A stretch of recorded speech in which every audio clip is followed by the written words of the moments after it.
Olá, muito boa tarde. Esse é o programa Universo Mais, chegando aí na sua casa através da TV Cultura Paulista para mais de 18 cidades com dicas e informações valiosas. Hoje iremos falar sobre automedicação. Faremos um alerta para você. Temos também um bate-papo com a jornalista e sexóloga Aline Castelo Branco, falando sobre relacionamento na terceira idade. E uma conversa muito séria para você que tem filhos adolescentes, falando sobre o consumo abusivo de bebida alcoólica, com o Dr. Rodolfo Telaroli. Tudo isso aqui agora no seu programa Universo Mais. Roda!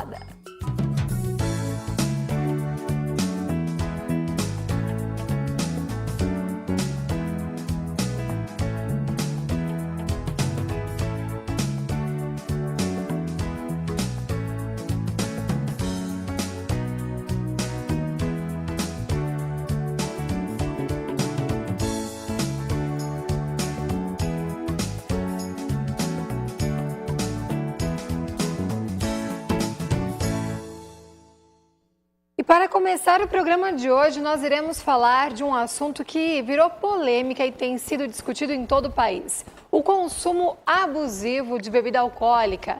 O assunto voltou à tona após o estudante Humberto Fonseca, de 23 anos, morrer depois de participar de uma festa open bar em Bauru. Além dele, outros estudantes também passaram mal e, segundo informações, eles estavam competindo quem bebia mais durante a festa.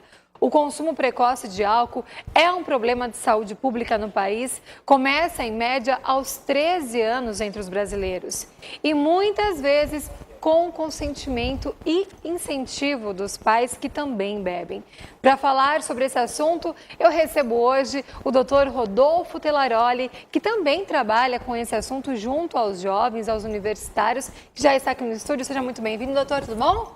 Tudo bem. Fique à vontade. Bom, como eu estava dizendo, infelizmente, muitas vezes, essa primeira experiência com a bebida alcoólica é no ambiente familiar. Ali, né, numa brincadeira, num churrasco, experimenta. E isso é muito errado. Com certeza. Eu, pelo menos, considero muito errado. As estatísticas, trabalhos científicos mostram, a Unifesp trabalha muito com esse assunto, mostram que o consumo precoce de álcool vai favorecer o indivíduo desenvolver alcoolismo na sua vida adulta. E é comum, de fato, a justificativa de que é importante que meu filho conheça os efeitos do álcool aqui no ambiente familiar para que não conheça fora, reduzindo a chance de complicações. Então é comum que as famílias, a partir de 13, 14, 15 anos, ofereçam álcool para os filhos. E isso é péssimo se a gente pensar ao longo da trajetória que está começando ali na adolescência. Claro, eu acho que o trabalho que tem que ser feito da família, dos pais principalmente, junto a esses jovens, é a conscientização, é os malefícios, né? E aí aos 18 anos, quando ele estiver com um psicológico preparado para sair aí mundo afora e que com certeza será exposto a esse tipo de situação ali, onde ele vai querer consumir a bebida alcoólica, mas pelo menos ele tem uma conscientização e esse ensinamento que vem de casa. É importante que saia com essa base. O álcool faz parte da cultura ocidental, desde da época bíblica, que a gente tem consumo de álcool, e consumo moderado de álcool também, né? Então não dá para colocar os filhos numa redoma e não, filho, você não vai consumir álcool, porque no ambiente universitário é disseminado o consumo de álcool. E de uns anos para cá a gente tem essas festas tipo open bar, que são péssimas. Na verdade, o indivíduo paga um valor fixo e tem acesso a quantidade limitada de bebida e sempre de péssima qualidade. Então o dano é maior ainda e não tem acesso ao alimento. A gente sabe que uma das maneiras de evitar o porre, evitar o mal-estar pelo álcool, é comer e beber juntos, não beber em jejum, é beber devagarinho, é intercalar o consumo de bebida alcoólica com água. E nessas festas open bar não haver desidratação e para retardar a absorção do álcool pelo aparelho digestivo. E nessas festas, nem que o indivíduo queira, não tem o que comprar de comida, é só bebida alcoólica. É verdade. Doutor, você acha que os filhos de pais que bebem, de pais alcoólatras, tendem mais a se tornarem também um alcoólatra? Existem pesquisas demonstrando que isso é verdade. Ou talvez ele pode pegar uma certa paura, um certo não quero isso para mim, mas está mais propenso a também vir a ser um alcoólatra? Isso, a gente não sabe se existe um componente genético ou um componente aprendido. Então existem essas duas vertentes, o indivíduo de observar os familiares bebendo tende a repetir esse comportamento ou se haveria um genezinho que favoreceria o gosto pelo álcool. A medicina é feita de muitas dúvidas e poucas certezas, mas existem sim famílias onde geração após geração indivíduos que consomem o álcool abusivamente vão se sucedendo. É uma tragédia. E como você disse, quanto mais cedo ele tiver o contato, maior o risco dele vir a ser um alcoólatra. E me fala uma coisa, doutor, qual que é a frequência que esse jovem bebe que caracteriza um alcoólatra? Com que frequência já caracteriza que com 2, 3 vezes na semana bebendo já caracteriza um alcoólatra? Então, na verdade, as definições vão mudando ao longo do tempo dentro da medicina. Então, na verdade, a gente diz que o indivíduo ele é um alcoólatra no momento em que a bebida está atrapalhando a vida dele, o exercício das suas funções profissionais, o desenvolvimento dos estudos e atrapalhando a vida pessoal, familiar, sexual, está atrapalhando a vida do indivíduo. De maneira geral, mais do que 2 a 3 noites por semana consumindo álcool. E quando a gente fala consumir, é um consumo moderado, seria coisa, falando em cerveja, que é a bebida mais consumida no Brasil, até 3 latinhas, até 1 litro de cerveja 2 vezes por semana é um consumo social, generalizando. Sim. Acima disso já é um consumo problemático, que tende ao alcoolismo. E nós estávamos conversando aqui nos bastidores e dizendo que os jovens, na maioria das vezes, eles acabam bebendo e se embriagando para ficarem mais desinibidos, para interagirem ali com os amigos. Você disse que está até ligado, eles acham que eles são mais viril, mais macho, né? No caso dos homens, mas está muito ligado a problemas sexuais, né? O consumo de álcool em excesso. Existe ainda essa visão na parte do sexo masculino, os pais incentivam filhos a beber porque beber é coisa de macho, de homem, né? Mas aumentou muito o consumo de bebidas em alta quantidade, o bebedor pesado, também no sexo feminino. Infelizmente, é uma verdade. Tem muitas mulheres hoje que bebem até mais que os homens. E é um dos grandes inimigos da pele, o álcool. Primeiro é sol, depois o cigarro, depois o álcool. O álcool desidrata, então a mulher tende a ficar mais enrugada, a mulher e o homem, ficar mais enrugada, mais feia, mais envelhecida precocemente, quem consome imoderadamente. Olha aí, mulherada. Então, tem vaidade? Modere aí no consumo do álcool. Mas atrapalha, assim, um pouquinho de álcool desinibe. Então, do ponto de vista da sexualidade, que você me perguntou, um pouquinho de álcool ajuda. O indivíduo perde as amarras, a garota quer chegar no garoto, o garoto na garota, facilita essa abordagem.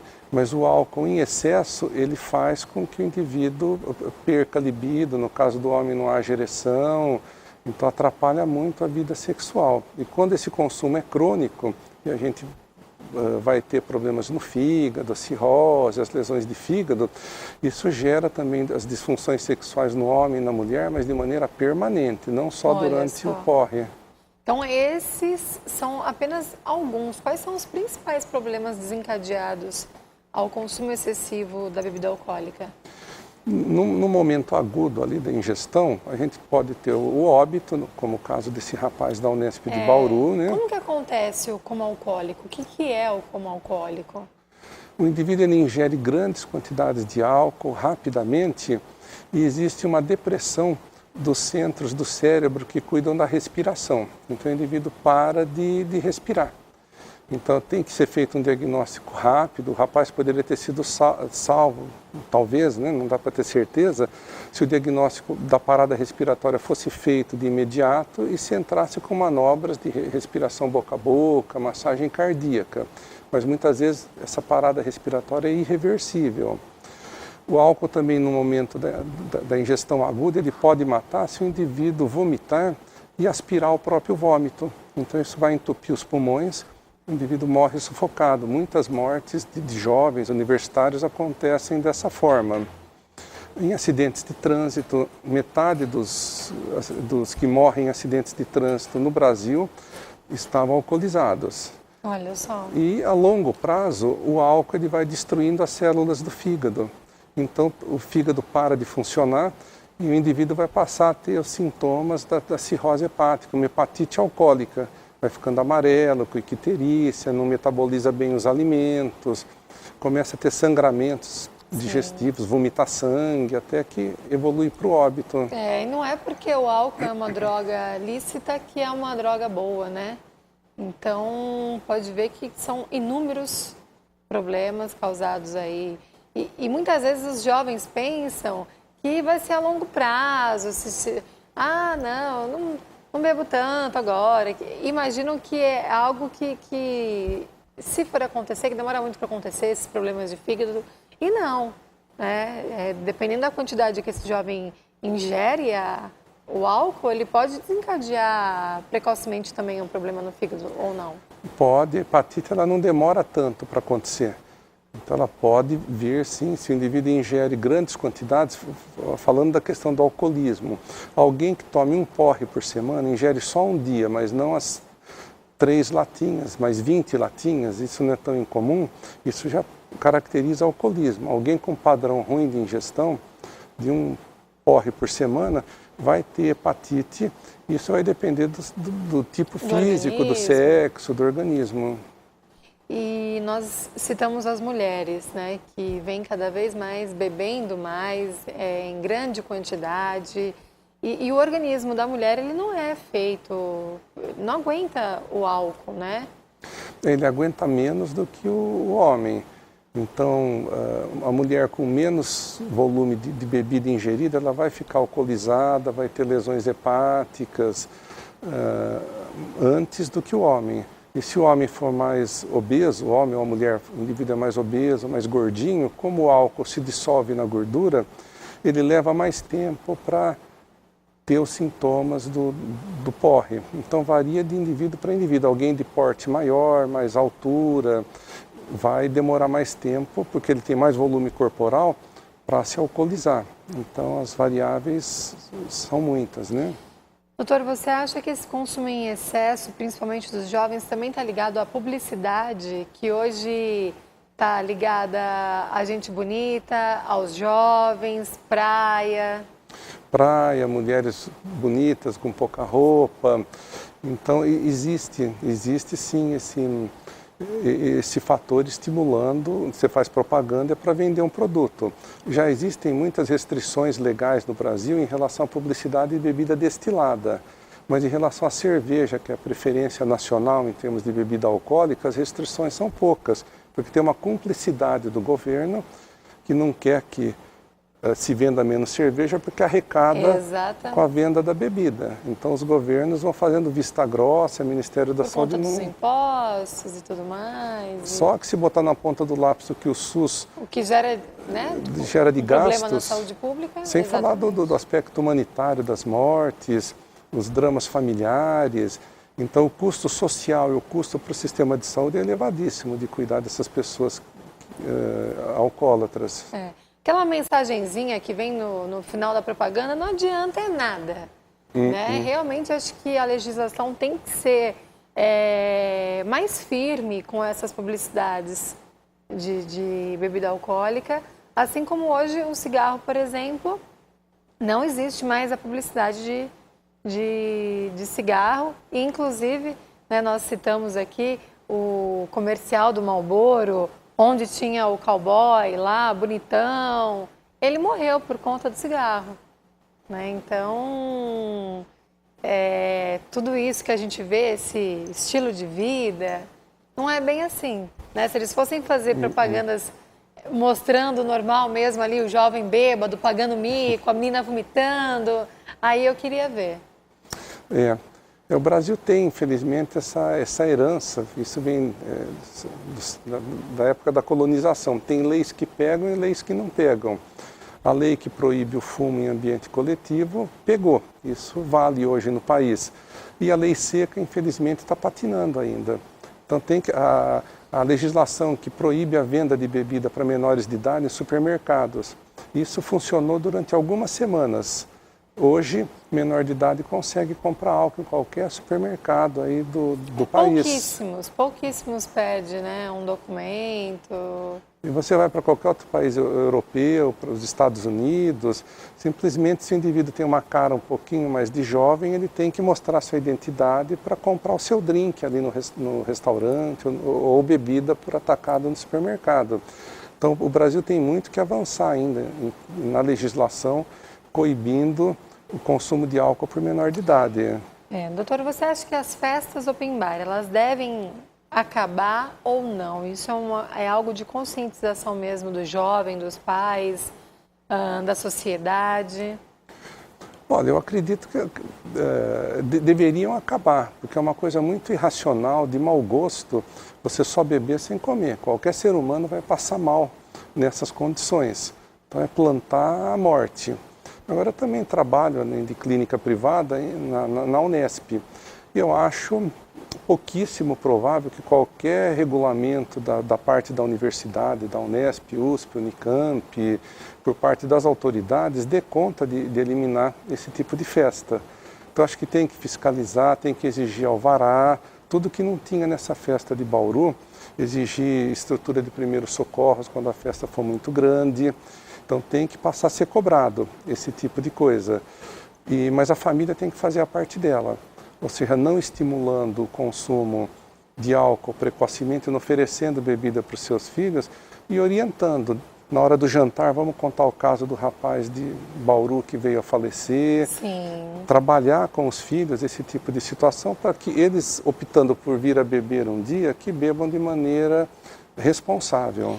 Você faz esse trabalho de conscientização, né, com os jovens universitários, mas ainda acho que isso deveria ser mais frequente, né, em todas as universidades, em escolas. Na Unesp, especificamente, eu trabalho no curso de Ciências Farmacêuticas e a parte do currículo, a disciplina de primeiros socorros. Então, dentro dessa disciplina, eu, pelo meu interesse, por ter noção da gravidade, eu expando o tempo que eu bato papo com eles a respeito. Mas precisaria em toda a universidade, todo curso, em ciências humanas, biológicas, em exatas, haver esse tipo de trabalho, e mesmo antes, no ensino médio. Porque esse tipo de festa em esquema de open bar, a gente já observa nas escolas privadas de ensino médio. Exatamente. Aqui no estado de São Paulo. E você que está ali junto, nesse contato com os jovens, qual que é a visão deles? Porque a gente observa nas redes sociais, os posts compartilhados pelo WhatsApp, sempre piadinha, né? Onde o álcool ele é a melhor coisa do mundo, né? Sem beber não existe diversão. Então, os jovens, eles não se veem mais. A diversão e bebida está completamente ligado. Qual que é a visão? O que eles falam para você ali nesse momento? Olha, existe essa glamorização do consumo do álcool, de fato, como uma coisa bacana, desejável. E sempre que eu vou abordar o assunto, num primeiro momento, eles acham muito engraçado. Acham, olha lá o professor velhinho, careta, tratando do assunto de maneira conservadora. Quando não é uma abordagem conservadora, eu fiz minha universidade nos anos 70 e não houve período mais liberal do ponto de vista do consumo de álcool e drogas do que os anos 70. A época do Paz e Amor?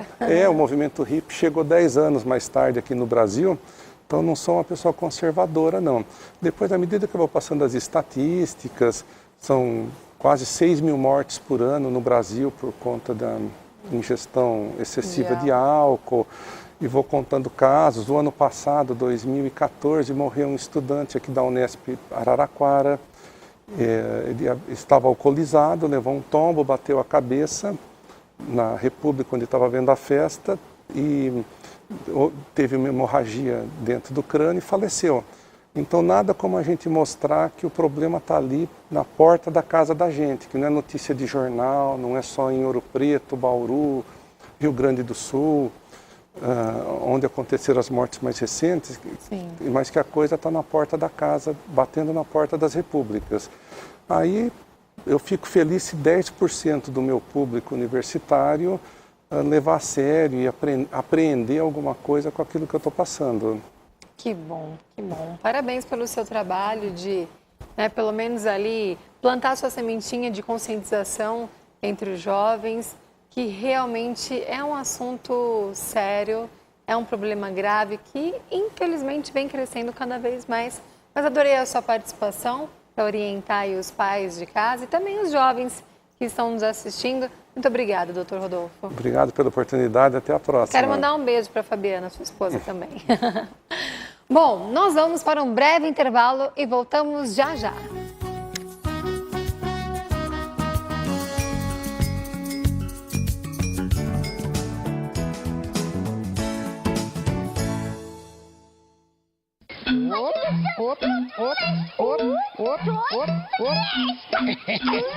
Ora, amiguinho, você sabe, criança não trabalha. As crianças precisam brincar, se divertir, descobrir coisas novas, se alimentar bem e ter acesso à escola. Estudar. Olha, trabalhar só quando crescer, viu? Se você, criança, trabalha ou conhece algum amiguinho que trabalha, procure ajuda. Fale com alguém da sua família, da sua escola ou até com uma autoridade no seu bairro. Ou ligue para o número 100. Criança tem o direito de ser criança.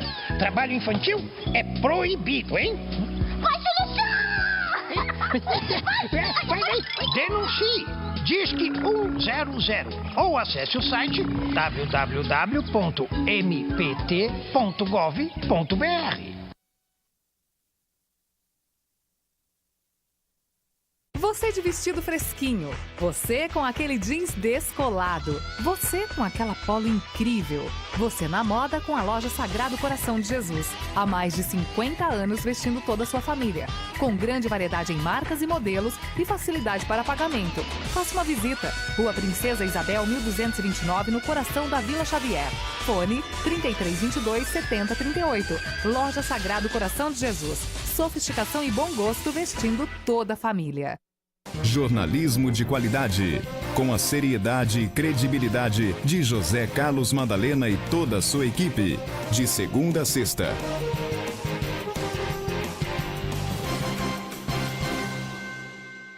Quarta, 11h30 da noite. Eu quero cantar na televisão.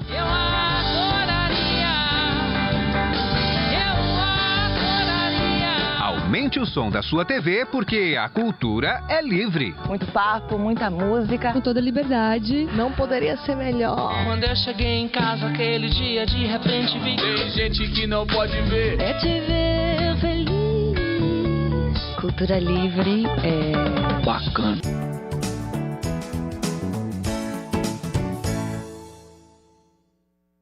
Bom, e o tempo voltou a dar uma esquentadinha, né? E a Sorveteria Milambi preparou um super sorteio para você que fica aí ligadinho, ligadinha no programa Universo Mais. Tem coisa melhor que sorvete? Mais gostosa que sorvete? Ainda mais, com o tempo esquentando, que tal ganhar um pote de 2 litros de sorvete, hein? Então participe do nosso sorteio que será nessa quarta-feira, amanhã já, hein? Então você entra na nossa página do Facebook, curte e compartilha o nosso post, cruza os dedinhos, boa sorte e você já estará concorrendo. É amanhã. A Sorveteria Milambi é uma loja ampla, climatizada, que está há mais de 20 anos no mercado, oferecendo mais de 60 sabores. Vai rolar aquele churrascão aí no fim de semana? Então entre em contato com a Sorveteria Milambi e deixe o seu evento, a sua festa ainda mais gostosa. Bom, eu quero mostrar agora o look de hoje. Olha só essa blusa de lã, lindíssima, super charmosa, lá da loja Sagrado Coração, dourada, toda mesclada aqui, bem diferente. Esse já é o preview outono e inverno. Ó, minha plaquinha tá de ponta cabeça. É um preview outono e inverno, junto com um shortinho, ficou bem despojado, um look bem moderno, né? Então garanto, se eu der um up aí no seu guarda-roupa, vai mudar de estação, então já troca ali algumas pecinhas no seu guarda-roupa, dê um upgrade, vá para a loja Sagrado Coração, que está maior, climatizada, com tudo separadinho ali, a parte feminina, masculina, infantil, uma loja completa para você. Bom, e nós vamos dar continuidade ao nosso programa Universo mais uma vez falando de saúde. Você aí de casa costuma se automedicar caso fique doente ou sinta alguma dorzinha? Pois é, essa prática é perigosa e pode se transformar em pequenos problemas e em grandes dores de cabeça. Pode transformar esses pequenos probleminhas em grande dor de cabeça. Para falar sobre isso, eu converso com a farmacêutica Thalita, que vai dar dicas para você não cair nessa armadilha. Seja muito bem-vinda, Thalita. Obrigada. Eu que agradeço, tá gravidinha, super linda. Bom, e essa é uma prática cada vez mais comum, né? Isso. As pessoas sempre têm, eu tenho uma farmacinha em casa. Eu acho que 80% da população tem a sua farmacinha em casa.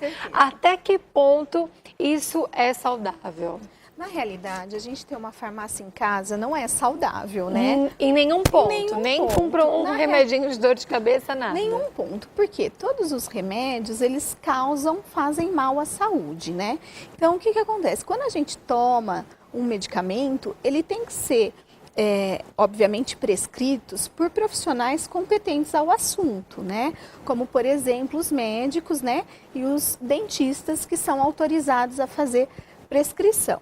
Atualmente, os medicamentos de venda livre, né, alguns medicamentos de venda livre, o farmacêutico também pode estar indicando, né, esses medicamentos, mas são alguns medicamentos, não são todos. Por quê? Porque todos os medicamentos, eles trazem risco à saúde, tá? Tem os efeitos colaterais. Inclusive, os medicamentos considerados fitoterápicos, né, que a maioria da população considera como medicamentos naturais, né? Então, não existe medicamento natural, né? Os medicamentos, eles podem, obviamente, ser obtidos através, né, de matérias-primas de origem, né, vegetal, natural, mas quando a gente coloca em contato com o nosso organismo, eles são capazes de causar efeitos colaterais. Desde efeitos colaterais que não são tão tóxicos, isso, mais a menos, até os efeitos colaterais mais tóxicos. E acontece das pessoas desencadearem problemas de saúde por conta dessa ingestão sem uma prescrição médica, sem um acompanhamento? Com certeza, porque, por exemplo, vamos supor que você tem um resfriado e aí você costuma, né, se autoprescrever, por exemplo, algum medicamento que é responsável por diminuir, por exemplo, a tosse. Tá? O que acaba acontecendo? O nosso organismo, ele se adapta a essas condições, a esse medicamento, e depois você não vai ter mais a resposta desejada, né? Então, o que acaba acontecendo? Às vezes, o paciente, ele chega e fala assim, nossa, esse medicamento não faz mais efeito para mim. Porque o laboratório é ruim. Não é que o laboratório é ruim, é que a pessoa já utilizou de uma maneira exacerbada, que o organismo já se adaptou àquela medicação e não vai ter resposta. Então, esse é o grande problema.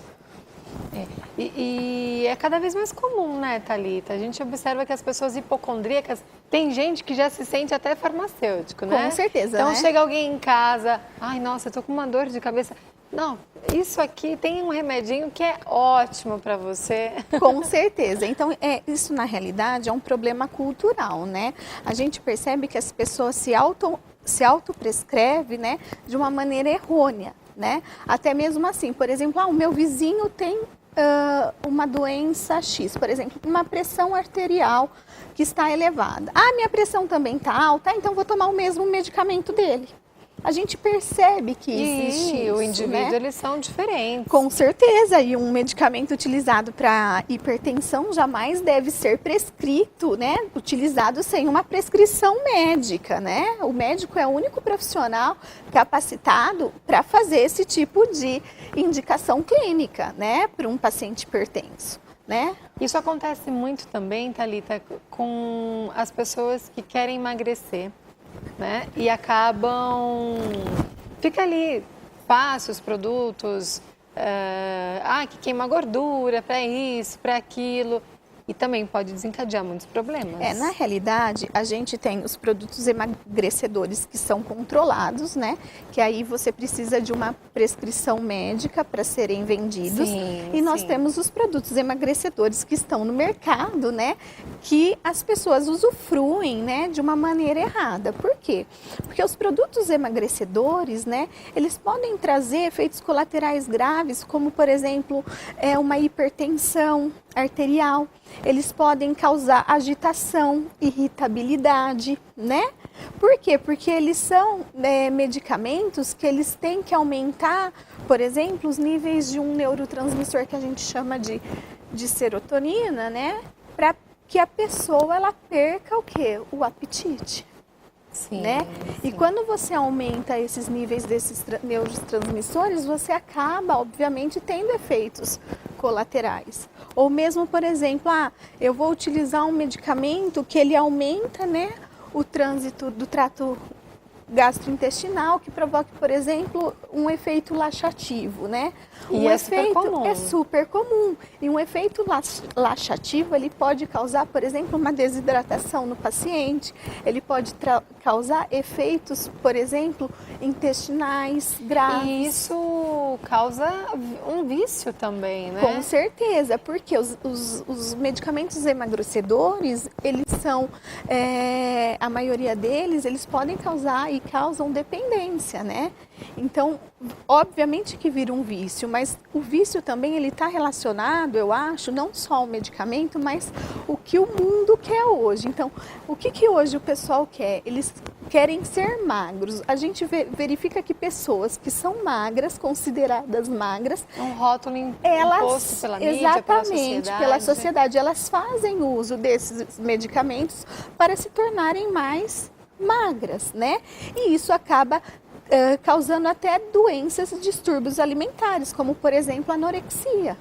Sim. Né? E isso é um grande problema, né, de saúde, eu acho, né? Ligado também a esses medicamentos de emagrecimento, as pessoas que fazem academia e tal, aí tem os termogênicos, exatamente, tem a cafeína. Exatamente. E também tem os seus perigos, né? Com certeza. Por exemplo, a cafeína, ela é um estimulante do sistema nervoso central, né? Então, ela vai causar um aumento, por exemplo, da pressão arterial, porque ela causa um aumento dos batimentos cardíacos, tá? Ela causa uma vasoconstrição e isso leva à alteração de pressão. Além disso, um estimulante, ele leva à agitação, à irritabilidade, à secura, às vezes, né? A secura na boca, né? Porque, obviamente, ele está aumentando, né, os níveis de, por exemplo, noradrenalina, de adrenalina, né, no nosso organismo, de dopamina e assim sucessivamente. Você acha, Thalita, nós falamos da propaganda da bebida alcoólica, né? A propaganda dos medicamentos, isso também ajuda essa ingestão descontrolada de medicamento? O que acontece? Quando a indústria farmacêutica ela faz uma propaganda, até tem um alerta, né? Não utilizar sem prescrição médica, ou senão que nem o beba com moderação. Exatamente. Ou senão, assim, no caso de medicamento de venda livre, não dá nem pra você entender. Caso ocorra algum problema, né? Consultar um médico, né? O profissional, né? Apto para isso. O que acaba acontecendo? Tem que ser o contrário, exatamente. Tem que consultar o médico antes. Exatamente. Então, o que a gente fala? Na realidade, a mídia, né, principalmente da beleza, ela foca muito, por exemplo, os emagrecedores, né? E as pessoas hoje buscam o corpo ideal. né? O modelo ideal. Então, o que acaba acontecendo? A indústria cosmética, né, da beleza, ela está crescendo absurdamente, né? Ela está como a segunda colocada no mercado de trabalho, né? Então, o que acaba acontecendo? Eles focam muito para que a pessoa utilize aquele produto como se fosse um produto milagroso, né? E na realidade, medicamento, ele não faz milagre. A partir do momento que você não fez uma reeducação alimentar, não fez um exercício físico, você vai voltar, não vai funcionar. Você vai voltar ao seu peso anterior ou até às vezes a um peso maior, né? Então é esse que é o grande problema. Então as pessoas elas têm que se conscientizar que às vezes o medicamento faz parte. Você vai ter que usar sob uma prescrição médica para te ajudar a emagrecer, mas você tem que ter uma reeducação alimentar e você tem que ter um exercício físico, né? Com certeza. Então a propaganda ela deveria vir dessa maneira, né? E não é o que acontece. Não. Eu até uma dúvida que eu tenho, esses produtos que queimam a gordura. Essa gordura ela vai para o organismo. E por isso também a importância de você ter um acompanhamento. Se você não bebe a água da maneira correta, os 2 litros pelo menos diários, isso pode te gerar um problema renal. Com certeza. Porque essa gordura vai estar indo para o teu organismo. Exatamente. E não só renal, como um problema hepático, né? Porque o que acontece? Quando você usa algum produto que ele faz deslocamento de gordura, essa gordura, por exemplo, ela pode ficar localizada numa região abdominal ou mesmo numa região no fígado, né? E aí você pode ter, por exemplo, uma esteatose hepática ou até uma insuficiência hepática. E isso, obviamente, pode acarretar em alguns problemas renais, né? Porque quando você sobrecarrega o fígado, você tem uma tendência a sobrecarregar o rim, né?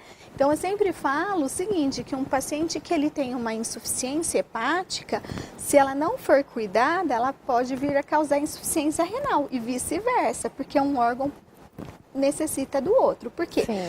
O principal órgão de metabolização de substâncias é o fígado. Então, o que acontece? Por exemplo, a pessoa ela quer fazer, por exemplo, um tratamento estético, né?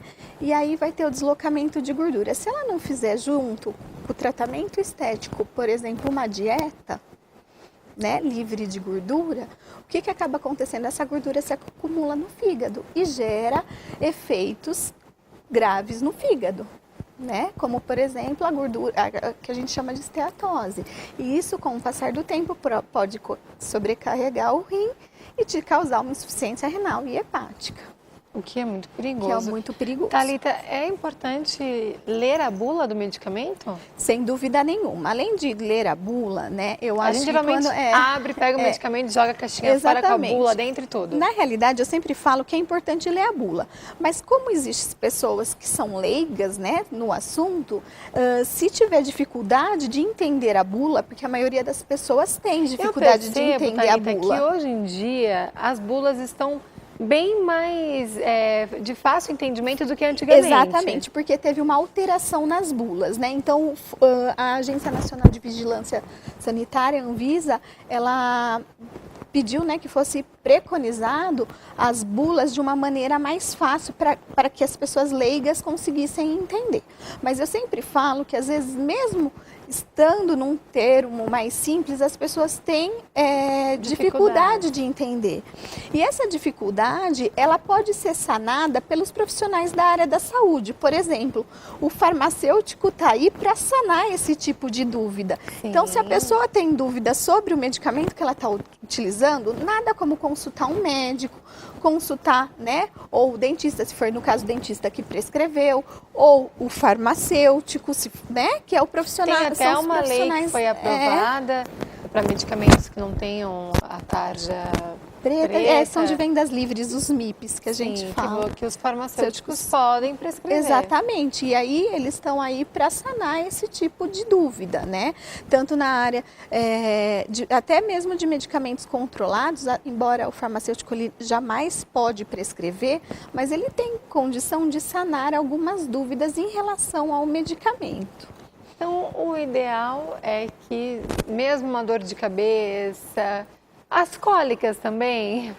As cólicas também, né? Porque assim, existem as cólicas menstruais que estão relacionadas, né, a uma substância no organismo que a gente chama de prostaglandina. E aí você vai utilizar um medicamento, por exemplo, um anti-inflamatório. Nas cólicas intestinais, que são outro tipo de cólica, você vai usar um outro tipo de medicamento, entendeu? Então, assim, a gente sempre fala que cólica, obviamente, febre, mal-estar, dor de cabeça, a gente tem que sempre consultar. Porque é um alerta, às vezes, de um outro problema. Exatamente, exatamente. E se você fica camuflando, você mascara a doença real.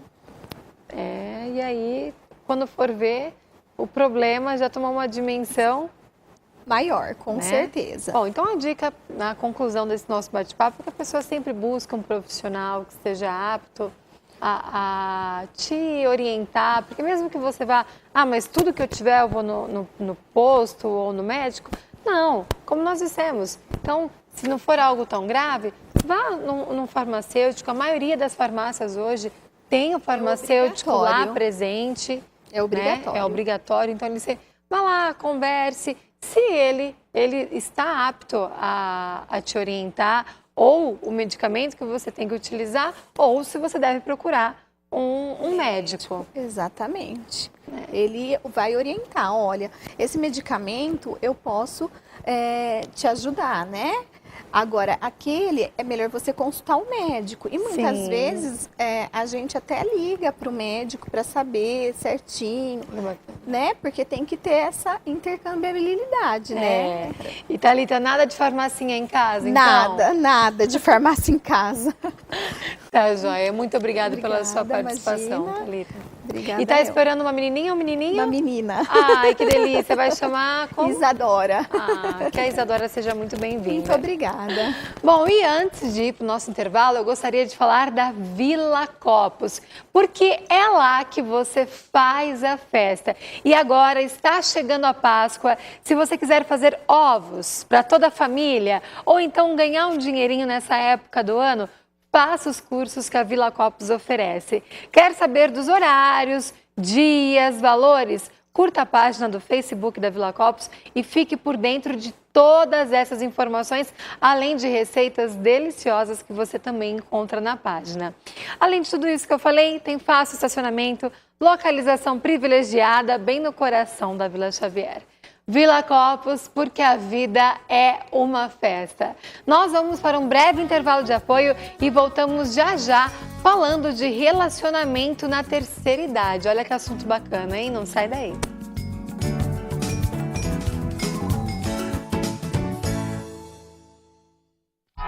Toda terça, esse time entra em campo. Falando de futebol, analisando as principais notícias e acontecimentos desse universo da bola. Aqui não tem impedimento e nem bola na trave. Tem coisa muito interessante pra gente falar. E tem futebol pra isso. É Cardão Verde, terça, 10 da noite. Juízo, torcida brasileira. Notícias, entrevistas, opinião e informação. O jornalismo em primeiro lugar, de segunda a sexta.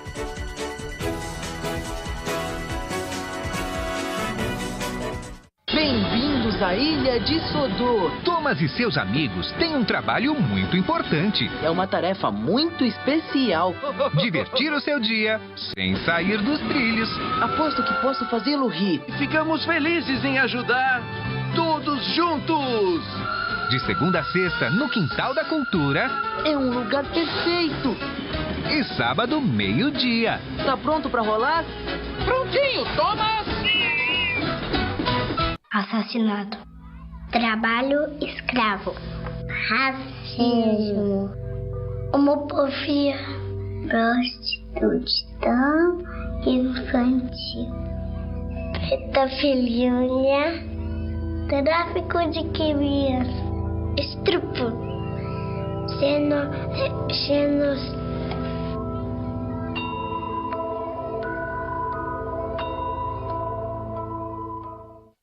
Jornalismo de qualidade, com a seriedade e credibilidade de José Carlos Madalena e toda a sua equipe, de segunda a sexta.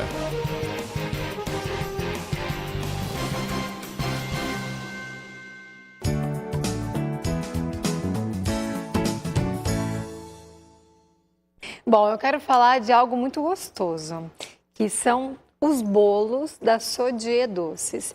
E se você quiser ganhar um super bolo amanhã, olha, nós já estamos com 250 compartilhamentos. Então, entre na nossa página, você que ainda não curtiu, curta, que amanhã você irá concorrer a um super bolo.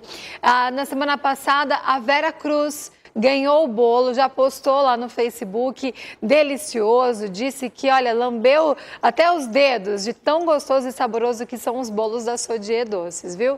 Então, participe do nosso sorteio, tem as fotos pra gente soltar? Olha que delícia! Então, entre na nossa página, compartilhe o post, curta a página, claro, não se esqueça de curtir a página e amanhã você vai concorrer a esses deliciosos bolos que são sensacionais. Um mais gostoso que o outro. E é o bolo do dia, então o dia que você for lá buscar o bolo que for do dia, você vai ganhar um aqui no programa Universo Mais. Bom, e relacionamento é uma delícia, não é mesmo? Ter alguém do lado para fazer um programa tranquilo, jantar fora, assistir um filme. Mas, às vezes, quando a gente imagina um casal fazendo esses tipos de programas, a gente pensa nos casais jovens. Mas e a terceira idade? De que forma será que eles se relacionam?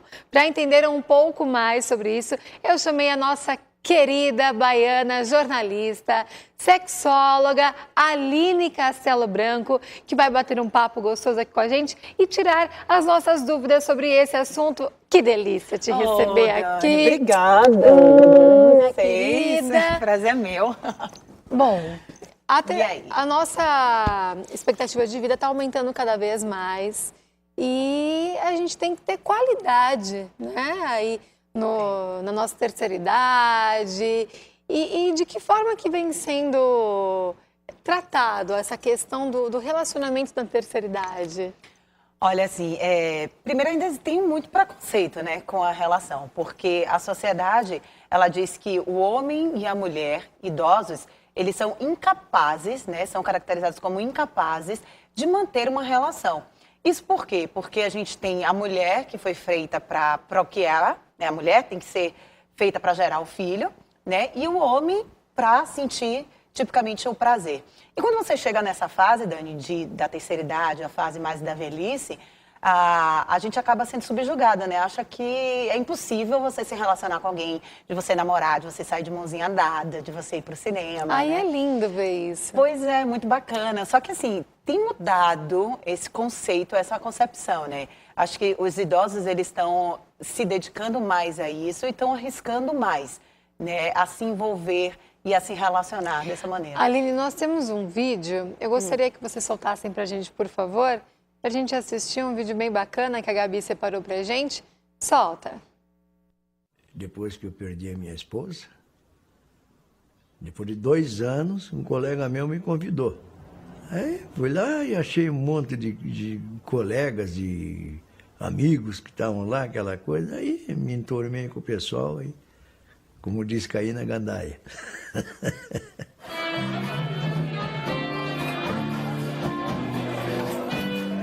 Mas eu sou um cara sozinho, então para mim ficar em casa, sentado numa poltrona vendo televisão, vou ficar atrofiado.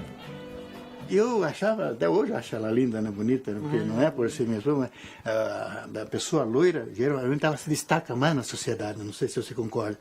Aí depois ela é polonesa, então a polonesa é uma pessoa de origem, né? Aí, tá, vamos dançar, vamos. Mas ela não sabia muito bem e tal, ela disse, não, eu ensino você, né? Aí começamos ali e tal.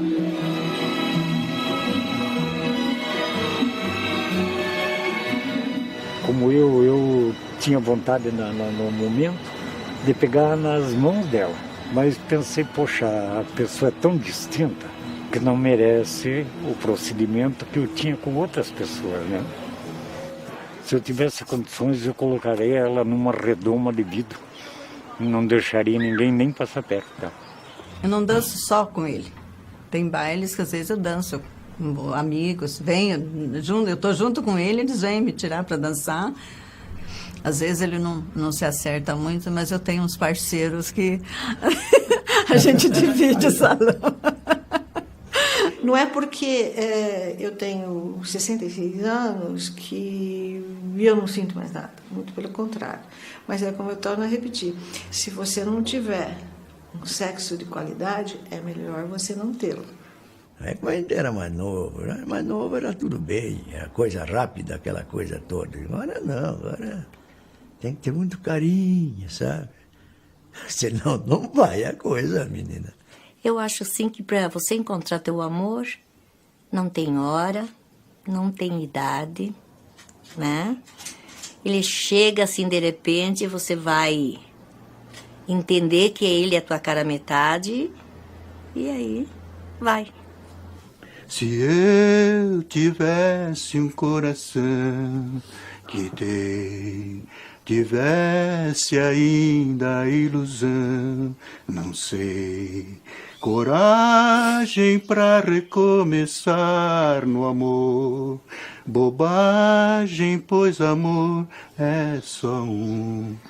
Agora é vida sem razão de ser. Tentando orar, eu só rezei você. A tua ausência mais e mais me invade. Pedi o amor e devolveu saudade. Eu nunca mais vou te esquecer. Eu nunca mais vou te esquecer, meu amor. Essa aí. Ai, que bonitinho, gente, né? E é bacana a gente ver isso porque retrata essas questões da limitação, né? Desse relacionamento na terceira idade. Quando você é jovem, ele falou, quando é jovem é tudo mais rápido, é tudo mais fácil. E na terceira idade não, a gente vai ficando velho, tem esse enquadramento, né? Que você tem que ter o cuidado com o seu parceiro, né? Em tudo.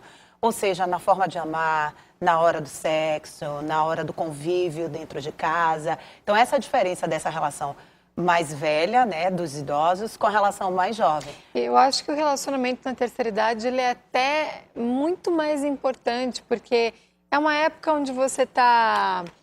Não que seja mais importante, mas acho que tem que ter, né? Um parceiro, tem que ter alguém ali do seu lado para dividir essa fase que é quando você vai descansar, que é quando você vai... você não tem tantos atributos... Mas eu acho que é em toda idade, viu, Dani? Não, toda idade, não. Mas tem que ter, acho que todo senhorzinho, toda senhorinha tem que ter alguém do lado. Sim, é verdade. Agora sim, eu costumo dizer que todo relacionamento, seja jovem, seja um idoso, tem que ter 3 coisinhas, que são 3 P's, né? O que é isso? Quais são? Paixão, paciência, né? E você vai ter também aquela coisa de cuidado de parceria. Então, são os 3 P's. Paixão, paciência e parceria para o relacionamento funcionar e durar, entendeu, Dani? Sim. Eu acho que isso... Os mais antigos, eles conseguiam um pouco mais isso, né? Quem tem um relacionamento de 30, 40, 50 anos, nossos avós, nossos bisavós e tal, eles conseguiam ter esses 3 P's, né? É bonito Os jovens, de ver, é bonito de ver. Eu fico pensando, como será que vai ser a terceira idade do futuro? Né? Vai ser moderna, você sabia? Porque tem gente hoje, inclusive tem pesquisas e tal, sobre esse namoro na internet com as pessoas acima de 60 anos tem de idade. Tem muitos sites específicos para esse público. Exatamente. Então, eles, assim, quando você fica mais velho, você acaba diminuindo suas relações de amizade. Por exemplo, você não tem tanta mais amizade. As mulheres mais velhas, elas conseguem ter esse convívio social mais do que os homens. Isso é provado em pesquisa. E aí, o que faz? Essas pessoas procuram essa relação através da internet. E hoje tem muitos idosos que conseguem se conectar até mais do que os jovens. E eu tava tem mais tempo, né? Mais tempo livre, ficar mexendo, pega seu iPad, seu computador e entra e consegue se relacionar. E aí partem para outro também núcleo, que é a questão da dança, como a gente viu no filme, né? Sim, tem grupos de idosos que participam de danças e dali surgem relações e relacionamentos. Grupos que fazem esportes, universidades para a terceira idade. Viagens, turismo, que é bem... Exatamente. Então, tem gente que se movimenta. Aí, eu também costumo dizer que essa terceira idade de hoje, né, desse século pós-moderno, é isso, é a terceira idade moderna de internet também, que funciona as relações dessa maneira, entendeu? Eu acho que às vezes é complicado, vamos supor, a mulher que ficou viúva e aí ela retomar essa vida e pensar num parceiro. Tem muitos filhos que vêm com preconceito. Também. Acho que principalmente se é a mulher, não, minha mãe, o único homem da vida dela foi meu pai. E não é bem assim, ela tem que continuar vivendo. Mas isso é interessante. Isso, inclusive, eu ouvi de algumas mulheres, através de pesquisa e entrevista, dizendo em relação a isso, mulheres viúvas, e elas têm medo. Elas têm medo de se relacionar. Geralmente, quem ficou viúva, ela teve um relacionamento de 20 anos, 15, 20, 25 anos com esse primeiro parceiro. E aí, por conta dos filhos, os filhos acabam tendo preconceito, dizendo, não, minha mãe, você não vai pôr ninguém, não vai pôr nenhum homem aqui dentro de casa.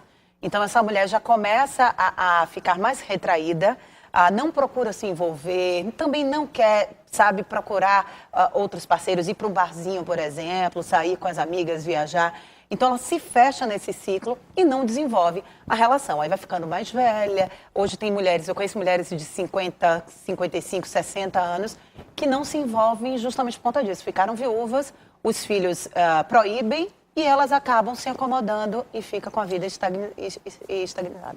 Tadinhas. Mas assim, e você como sexóloga, a sexualidade na terceira idade, então tem o casal lá, se às vezes eles encontram algumas dificuldades, é importante buscar profissionais, Porque hoje existem medicamentos. Problema em relação ao sexo, tanto você mais jovem quanto você adulto, ele vai existir, entendeu? Você pode ter uma disfunção erétil, por exemplo, com 20 anos ou com 50, 60 anos. Claro que a probabilidade dessa pessoa mais velha é bem maior, porque a perda de hormônio, a mulher entrar na menopausa, o homem também. Então, cai a libido é menor nesse período. Então, há uma série de problemas que podem afetar essa relação sexual do mais velho. Mas isso não quer dizer, gente, que a pessoa mais velha ela não pode ficar isenta de relação sexual. Não, é mentira. Inclusive, eles têm relações sexuais até com maior frequência do que uma pessoa Sim, aquilo que a gente sexualmente falou, ativa. menos atividades, tem mais tempo. Agora, claro que o cuidado é maior, né? Você não vai conseguir ter aquele fogo do início, né, da nossa idade, que você tem na puberdade, enfim. Mas há uma diferença muito grande, que é aquela questão do carinho, do conforto, do amor ser maior, do toque ser diferenciado, entendeu? Há essa relação. Mas, gente, sexualidade independe de idade, entendeu, Dani? Você começa a sua sexualidade, já dizia Freud, lá quando você é criança. Então, quando você tiver seus 60, 70 anos, você também vai ter essa vontade, que é o desejo. E o desejo você tem em todas as fases da sua vida. Sim, e você acha que às vezes as mulheres mais velhas, elas têm, às vezes, vergonha de buscar uma ajuda ou conversar com o marido, se às vezes há um problema? Tem. As pessoas ainda têm muito tabu em relação a isso. E acaba prejudicando as relações em qualquer faixa etária. Quando você entra na fase da terceira idade, você vem acarretado com vários problemas, né? Tanto de saúde, problemas hormonais, problemas sexuais, enfim. E muita gente esquece de procurar o médico justamente para tentar resolver essas questões. Acha que vai empurrando com a barriga, porque eu tô velha, eu tô assim, eu vou deixar dessa maneira, e acaba prejudicando a relação. Acaba achando que só tem que se dedicar para os filhos, para os netos. E não é bem assim. E não é bem assim. Então, assim, o mínimo problema que você sentir na sua relação, ou procura um psicólogo, ou procura um médico especializado que vai resolver seus problemas vários de disfunções, se for o caso, enfim. Porque quando a gente fala de relação é muito convívio, relação é você regar a sua florzinha sempre. E quando a gente fala de sexo é cabeça. Então, tudo tá aqui, gente, tudo tá aqui na sua mente. Então, não adianta você também querer buscar outros subterfúgios, porque tá na sua mente. Então, você vai funcionar bem se você também estiver bem com você mesmo, entendeu? E qual que é a dica aí para os casais da terceira idade, ou para quem está buscando um novo amor, ou quem ainda está retraído e tem medo de buscar esse novo amor por estar na terceira idade? Eu acho que é deixar fluir, entendeu, Dani? Não tem isso, você jovem, adulto, mais velho, é você deixar fluir, arriscar e se permitir. É claro que você está numa idade mais avançada, você acaba não tendo tantas vontades, né, como antes de sair, por exemplo, para ir para querar e tal. Mas há outros meios que você pode também se relacionar. E não deixar, minha gente, qualquer outra pessoa se envolver ou se interferir, deixar interferir na sua vida pessoal, né? Porque isso é horrível, Exatamente. não vale, você não vai ser feliz, você vai ser infeliz a vida inteira, né? Então, e é isso que é importante. A ordem é ser feliz, independente da idade. Exato. E é tão bonitinho você ver um casal, né, andando de mão dada mais velho, todo bonitinho, beijando, carinho, cuidadinho que você tem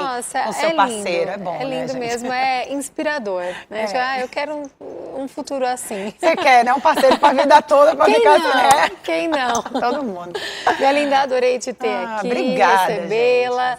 Volte mais vezes, Sim, só me chamar que eu bolar assuntos aí. Vamos, porque a gente falar do coração, né? Isso, é sempre muito gostoso te receber. Obrigada. Bom, nós vamos encerrando o programa Universo Mais. Eu quero mandar um beijão para todo mundo da New Look. Aqui? Para todo mundo da New Look, tá? Inclusive, quem curtir a página da New Look vai concorrer na segunda-feira que vem a corte, escova e uma hidratação. Então curta a página da New Look que você vai concorrer a tudo isso. Mandar um beijo para Vivi que fez meu make e para todas as meninas, a Regiane que cuidou do meu cabelo. Um beijo para todos vocês. Amanhã tem muito mais às 17 horas sem reapresentação. Fiquem com Deus. Tchau, tchau.